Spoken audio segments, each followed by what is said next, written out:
Il y a quelques mois de ça, j'attendais les matchs de mon club de Galatasaray avec impatience. Je regardais les matchs debout et maintenant je suis avachi sur mon canapé à regarder un match soporifique qui ne termine pas. Bonsoir à tous, bienvenue sur ma chaîne Ibra Gala.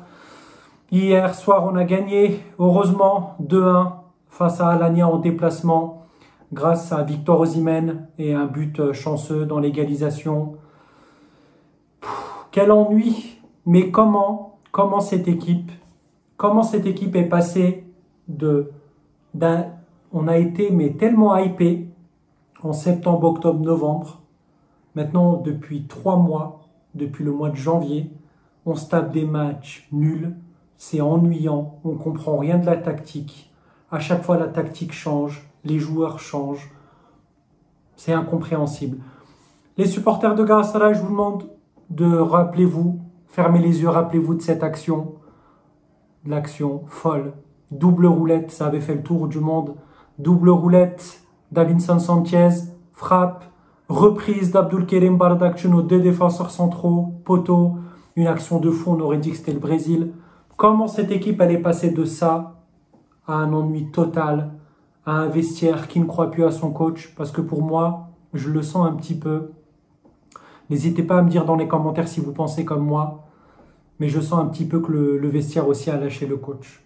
Alors maintenant, il faut se dire une chose. Beaucoup de gens comme moi disent démission, il faut que le coach change et les dirigeants changent. Par contre, ce n'est pas le moment, ce n'est pas maintenant. Parce qu'en fait, on a trop d'échéances importantes. Si le coach change maintenant, il va se passer quoi? C'est Guardiola qui va reprendre l'équipe? C'est Jürgen Klopp? Non, c'est personne. Ça va servir à rien. Et de toute façon, le coach ne démissionnera pas. Forcément, il a un contrat à 3,5 millions d'euros par an, un beau contrat qu'il a eu, donc il ne démissionnera pas. Les dirigeants, absolument, ils vont pas le virer. Donc maintenant, c'est ce que j'ai dit sur toutes mes vidéos. Il faut qu'on supporte notre club, notre équipe. Il faut qu'on soit champion. Parce qu'on est face à un dilemme énorme. Je vais vous dire, moi, ce que je pense par rapport à ça. Franchement, ça va peut-être choquer des supporters ou des gens qui m'écoutent. Ce serait Trabzonspor qui serait deuxième à la place de Fener. Je me dis, si on me donne la garantie que tout va changer, la direction, le coach, je m'en fiche, on peut perdre le championnat. Je ne peux pas accepter que Fener et Mourinho soient devant nous, soient champions devant nous. Je ne pourrais pas accepter ça. Je ne pourrais pas le supporter, je serais trop dégoûté. Donc maintenant, il n'y a qu'une chose à faire. On va supporter le club, on va supporter l'équipe, les joueurs. Moi, je sais que le coach doit partir, ça c'est sûr, mais maintenant, c'est notre objectif. Oui, les matchs sont ennuyants. Oui, le mercato, il a été catastrophique. J'ai fait des vidéos sur le mercato. Rappelez-vous, j'ai parlé de Paulo Dybala. Je disais, il faut qu'on transfère un numéro 10. Le numéro 10 qu'on doit transférer, c'est Paulo Dybala. Regardez ce que fait Dybala à la Roma. On m'a dit, Ibrahim, il coûte trop cher Dybala, il va se blesser tout le temps, il va pas s'adapter. C'était sûr qu'il allait s'adapter à nous. C'est pas un autre attaquant qu'il fallait. C'est pas Alvaro Morata, même si Morata, ça reste un bon joueur. Moi, j'ai dit que j'étais pas hypé. C'était un numéro 10. Et voilà pourquoi, en fait, cette équipe, elle ne va pas bien depuis des mois. Un mercato catastrophique.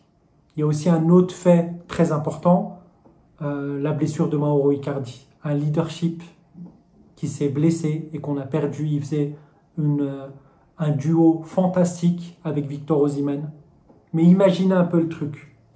Imaginez que Icardi et Osimhen, Icardi ne serait pas blessé, Osimhen était avec lui et on aurait pris un gars comme Dybala.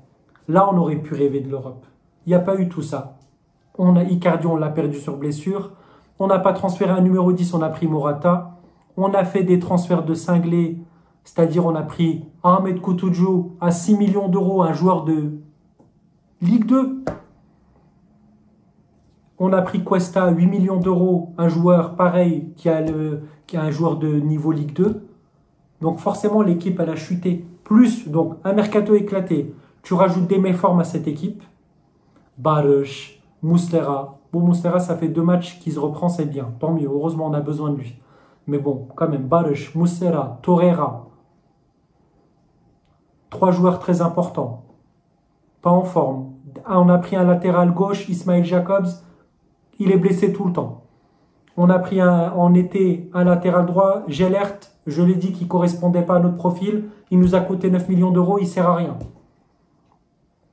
Et on a fait des 2-3 bons joueurs, on les a transférés, mais tardivement.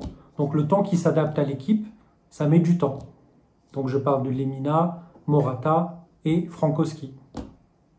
Mais tout ça là, et nos dirigeants, qui fêtaient déjà une finale d'Europa League, réveillez-vous, ils fêtaient une finale d'Europa League en coupant des gâteaux, des pâtisseries, des éclairs au chocolat, des Paris-Brest, des tartelettes à la citron. Et bien regardez maintenant, on s'est fait éliminer de l'Europe. Désillusion, on a fait un mercato nul, on a plein de joueurs en méforme, et le résultat c'est qu'on ne joue plus au foot. On ne joue plus au foot, c'est triste à voir, mais c'est nul, c'est d'un ennui. Oh, c'est d'un ennui. Jamais j'aurais pensé regarder un match assis comme ça, avachi sur mon canapé et me dire mais quand est-ce que ce match se termine? C'est nul. Tout ce que je veux, moi, c'est être champion et basta. Mais ce qui m'inquiète, c'est on va être champion, j'espère. On va jouer la Champions League. Et qu'est-ce qui va se passer? Ben, nos dirigeants, ils vont rester et le coach, il va rester. J'espère que ça changera. J'espère que ça ne sera pas comme ça. Parce que le club ne vit pas bien. Le club va mal. On se prend la tête avec des polémiques avec Fener, avec Mourinho. Mais arrêtez de perdre du temps avec ça. Concentrez-vous sur le mercato. En hiver, concentrez-vous sur le jeu. Ça fait 3 mois que l'équipe elle joue plus au foot. Ça fait combien de mois qu'on a des joueurs en méforme? Un joueur comme Gabriel Sara, la Seleção, le supervisait pour qu'il intègre l'équipe nationale du Brésil. Là, il ne met plus un pied devant l'autre. Interrogez-vous, c'est pas normal tout ça. C'est pas normal. C'est pas normal. Cette équipe, elle va mal. Ça fait des mois et des mois qu'on a une taupe dans le club. La tactique, elle est dévoilée. Le 11, il est dévoilé 2 heures avant, 3 heures avant, 2 jours avant. Et personne ne fait rien, personne ne trouve cette taupe. C'est pas normal. Comment hier, on a su, plusieurs heures avant le match, que Morata allait jouer numéro 10. Bravo le coach d'ailleurs pour cette tactique éclatée. Il sait même plus ce qu'il fait lui aussi. Au lieu de mettre du 55 en chaussures, trouve ta bonne taille en pied, en chaussures, et trouve une bonne tactique aussi s'il te plaît. Tu mets numéro 10 Morata, tu mets Gabriel Sara sur un côté, c'est du grand n'importe quoi. Et en plus de tout ça, l'équipe elle joue mal. Et là on a 3 matchs très importants. Antalya vendredi. Antalya qui est repris par Emre Belözoğlu, un Fenerli qui va vouloir, justement, quand Antalya gagne, c'est normal, c'est son métier, mais en même temps, il veut se faire bien voir. Parce que lui, il pense à Fener pour les prochaines années, à être entraîneur. Donc s'il peut les aider, il va les aider, ce qui est normal. Après, on a Samsun, déplacement, et Beşiktaş. Mais si on joue comme ça, ces matchs-là, ça va être très compliqué. Très, très, très, très compliqué. J'espère vraiment que l'équipe va se reprendre. Et après, on parlera de démission, de changement de direction. Mais là, ça ne sert à rien. Malgré tout, il faut qu'on supporte notre équipe. Même s'ils sont nuls, même si elle est éclatée, même si les joueurs ont lâché le coach. C'est comme ça. Il faut qu'on soit champion. Il faut qu'on soit champion pour viser autre chose l'année prochaine. Parce que être champion, ça veut dire 5e étoile, Fener Ağlama, champion devant Mourinho, et en même temps on joue la Champions League directement l'année prochaine. C'est trop important, cette année elle est trop importante. Donc oui, il y a de la méforme, oui ça fait mal aux yeux, mais on doit être champion. Je termine ma vidéo en disant un grand merci à Victor Osimhen, heureusement qu'il est là. S'il n'y avait pas Victor Osimhen, je crois qu'on terminait 2e, 3e, 4e du championnat. On ne serait pas premier, ça c'est sûr et certain. J'espère qu'on va le garder, mais j'ai beaucoup de doutes. Même lui, il doit se dire, est-ce que j'ai envie de rester dans cette équipe? C'est compliqué. C'est vraiment compliqué.